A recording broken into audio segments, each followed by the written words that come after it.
Hello and welcome to session 5 of Managing Life's Worries in These Challenging Times. My name is Pierce Murphy. I'm a social work team leader in primary care services here in Kildare, West Wicklow. And today I'm going to look at the following themes in session 5. We're going to start by looking at Maslow's hierarchy of need, and I'll explain to you who Maslow was and what that's all about. We'll have a look then at support networks and how to map that or chart that for yourself, maybe in your journal. We will then look briefly at exercise, diet and leisure, and how important they are in maintaining our mental health and our well-being through these difficult times. And we'll finish by looking at coping with social activities and how that relates to anxiety and dealing with relationships, and finally overcoming anxiety at work and in work situations, which can be quite stressful during these difficult, challenging times. And lastly, looking at making changes in our lives. So to start with Maslow's hierarchy of need, Maslow was an American psychologist, and his hierarchy of need basically has 5 layers which kind of come up like a pyramid. Maslow is important in most courses or most things in life if you're doing anything related to psychology, social work, health promotion, social policy. Lots of areas in our lives, Maslow will come on your radar screen. So basically he developed a pyramid where he looked at human beings in terms of their needs, and at the base of the pyramid he looked at what we call our physiological needs, and they're our basic needs like sufficient water, food, somewhere to live, having good health and physical fitness. So they are basic needs right down at the bottom, so we need to have those met. The next layer then is what he called safety. So layer 2 is to be protected from threat and danger, to have a secure job or source of income, and a relationship. So they're the second layer of needs that we as human beings would want to have. The third layer up is what we call, or what Maslow would call, belonging. That's the need to feel accepted and the wanting to be accepted in our communities or as part of a group or being important to others. And it's great to see in these difficult times how here in Ireland our communities are coming together so well, a really positive trait that we have in Ireland. So getting and giving love and affection are important there, and having caring friends and knowing that people care about us. So that's the third layer in Maslow's hierarchy. We're getting closer to the pyramid and up the top. And the fourth layer is what we call self-esteem. Now, self-esteem is being given recognition, having opportunities, getting approval from others, giving praise to others, sharing with others, and feeling worthwhile and valued and respected, and being able to commit to making mistakes. So that need needs to be met also. So that kind of relates to our upbringing and how people treat us. If people are used to being treated in a very negative way and put down, for example, all the time, then their self-esteem would be affected, and that would be an area of need then. Finally, at the top, without getting too philosophical, is what we would call, or Maslow would call, self-actualization. So, I mean, we can get all philosophical about the meaning of life and why we're here and everything, but at a basic level, our needs there would be in relation to being creative as human beings, making decisions about our lives, and reaching our full potential. In education, people would talk about that a lot. Having control over your personal and work life would be very important there. And that comes back sometimes to what we looked at in some of the other sessions around our core beliefs and our core values. And if our core beliefs and core values are not in sync with what we're doing in our life, that can affect our mental health and our anxiety. So that's just a brief overview of Maslow's hierarchy of needs, and it might stimulate you to think about some areas of your life where you feel needs haven't been met or where they might be met. And again, in your journal and through journaling, you can write about those privately for yourself, and it can be very helpful. Moving on then to look at exercise. So we all know, I suppose, that exercise is fundamental to our health and well-being, and it's recommended, I suppose, that we do. I think it's 30 minutes up to 60 minutes now a day, moderate intensive activity, so that might be a brisk walk. It's difficult, I suppose, in the current climate for some people to get out and about, but even if you can walk around your garden or within your 2 kilometre radius and get some brisk exercise and get some fresh air and have a walk, these things called endorphins can be released in our brain, which gives us this natural high and this natural drug of feeling well about ourselves. Very important to look at that. Other benefits then of having regular exercise would be to reduce our stress, anxiety and depression, of course, and cope better under pressure. We can also control our weight, look better, feel better, control our blood pressure. This can reduce the risk of coronary heart disease and stroke, and improve our general well-being and good health. There are many other gains, of course, to regular exercise. So getting out and about is really important, getting some fresh air. Of course, many people now have resorted to YouTube for things like yoga, exercise classes, all really good for getting the heart going and feeling good about ourselves. If you're not taking exercise for a long time, I suppose you need to be careful that you don't overdo it. So there's a handout that I'll send out in relation to that then as well, for those that have signed up to this programme. As I've said in other sessions, I can send out or have these handouts facilitated to be given to you.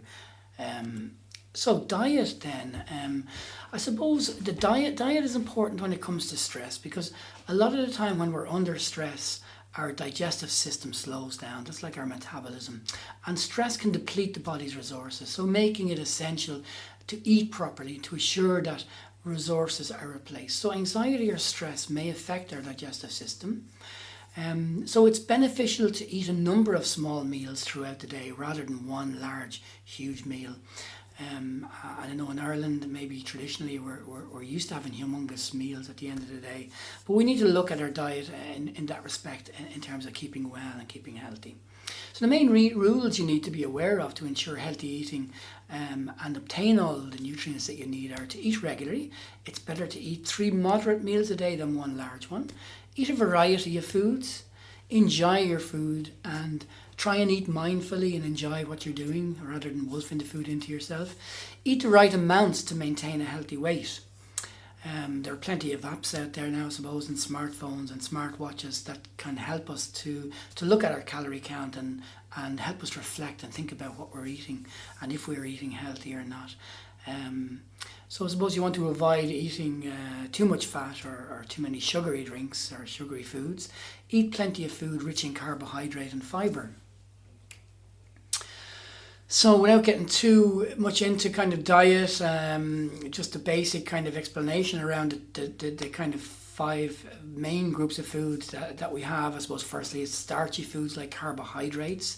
These would be things like bread, breakfast cereals, pasta, rice, noodles, potatoes, beans, lentils, dishes made from maize, millet and cornmeal. So these are all foods that can be the main part of each meal, and they're good for keeping the energy levels up.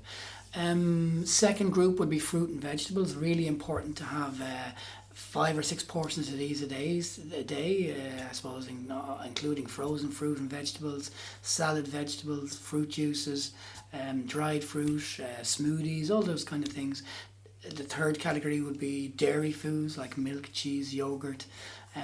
Lower fat versions, when available, would probably be more healthy, and aim maybe for 2 or 3 portions of those a day, and don't overdo it. And the fourth category then are proteins: meat, fish, poultry, and alternatives to protein. So this group can include beef, pork, bacon, lamb, sausages, beef burgers, meat pies, poultry, fish, liver, kidneys, eggs.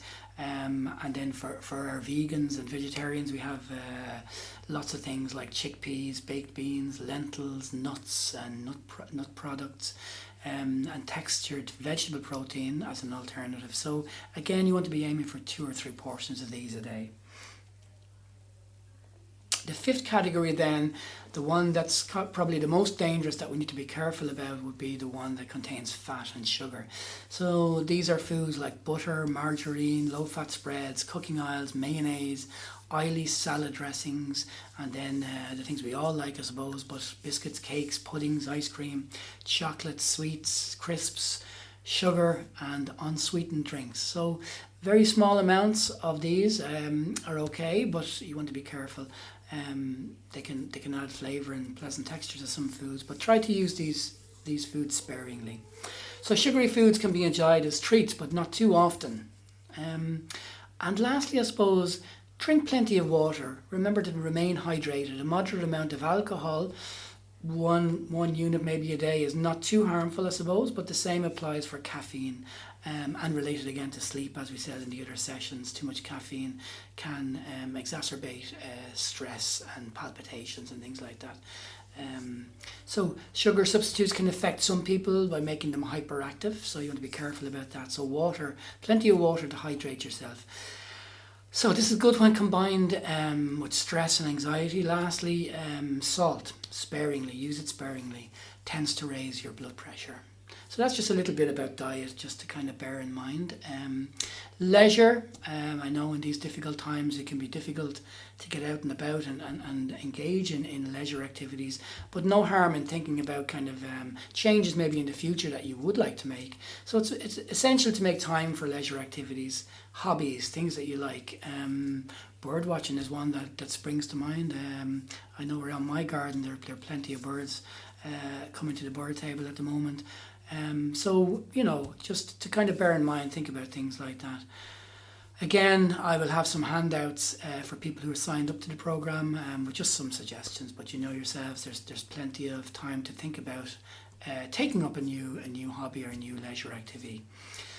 Okay, so moving on then to coping with social activities. So again, for your journal, I suppose, social anxiety is a very, very common type of anxiety among us all, and things to bear in mind then when we're thinking about social activities would be small informal gatherings in people's homes, social events, eating out, entertainment, sport and physical activities, clubs and societies, educational events and classes. I suppose what's good around social anxiety is putting some time into preparation. If you feel that you're going to be very anxious about a social situation, it's all about having a plan and thinking about where the event might be, what sort of event it is, who's going to be there, what time you're expected, whether it's formal or informal, all those kind of things. So again, journaling, writing down, preparing and planning can reduce your anxiety levels in relation to that. Moving on then to dealing with relationships. So making it work. So in different types of relationships, the use of language will be different. So when talking to an employer, you're going to be much more formal and polite and think before you comment. And when talking to a friend, you're friendly, polite, and hold some things back. With family members, we tend to be more direct, authoritative, and hold less back. And in relationships, if you act too passively, you run the risk of offending, being taken advantage of or ignored. And if you're aggressive, you're in danger of being destructive, avoided and disliked. So again, getting back to the session where I talked about assertiveness, that's important to look at that area. The key elements in overcoming anxiety, making a relationship work, would be wanting them firstly to work. So that's key, by asking yourself, do you want this relationship to work? Secondly, knowing your boundaries and your limits. And again, coming back to the breathing techniques and relaxation techniques, sometimes it's good to take a deep breath and think before you act. Challenging negative thoughts, again, coming back to the session we did on faulty thinking and how we might fall into that category of using negative thoughts and replacing them with realistic thinking. Another area would be to look at the language that we use. I suppose language that's not helpful in conversations and in discussions and arguments would be the language of should, ought to, words like always, never. These things can be difficult and create difficulties. So maybe thinking about rewording or rephrasing sometimes what we say can be helpful in dealing with our relationships. So making it work, using decision-making skills, being assertive, using problem-solving skills and communicating well. All the areas that we've looked at so far in our sessions can be really helpful when dealing with relationships. So successful relationships are a fine balancing act. You can't always expect to get it right, but with practice use of the skills that we're looking at in these sessions, you can overcome misunderstandings, control your anxieties. Control is always key. Ensure success most of the time. Not all the time, obviously, but most of the time. So an area then that's very important to look at, and particularly so for people who are working through very challenging times at the moment with the virus, is overcoming anxiety at work.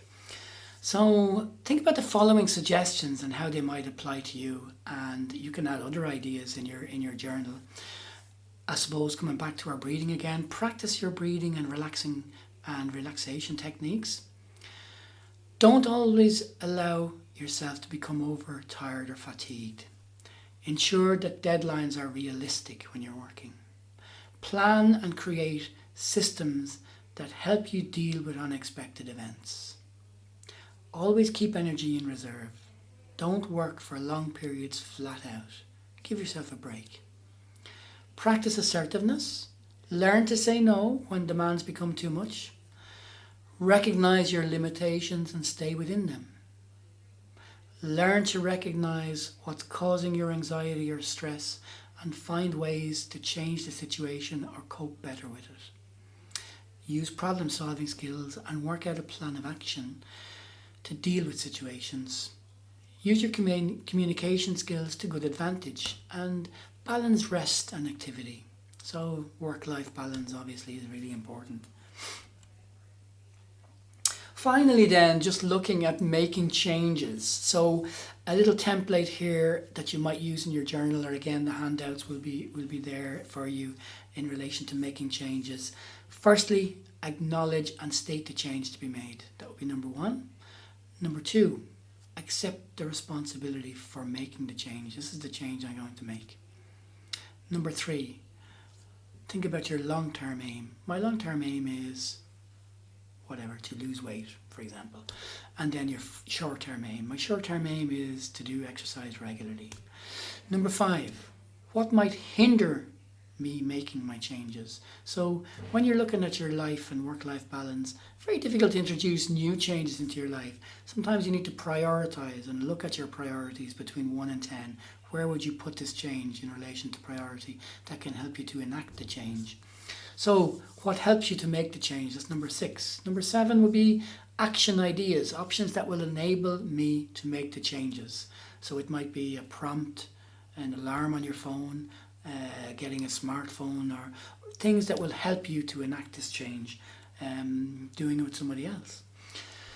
So again, some of the handouts have ideas on that. So the last couple of things will be kind of breaking your action plan into smaller, manageable sizes for making your change. So you could have different steps. This could be step 1 and a completion date, step 2 and then a completion date, step 3 and then another completion date, step 4, etc., etc. And you decide how many steps you want to put into your plan. But there's no right or wrong answer. You break it down into as many manageable pieces as you think you need. And then you put the plan into action. And then finally you might want to evaluate and adjust the plan. If it's not working, you can always make adjustments to it. Okay, so that's the end of today's session, and I will see you in session 6. Thank you.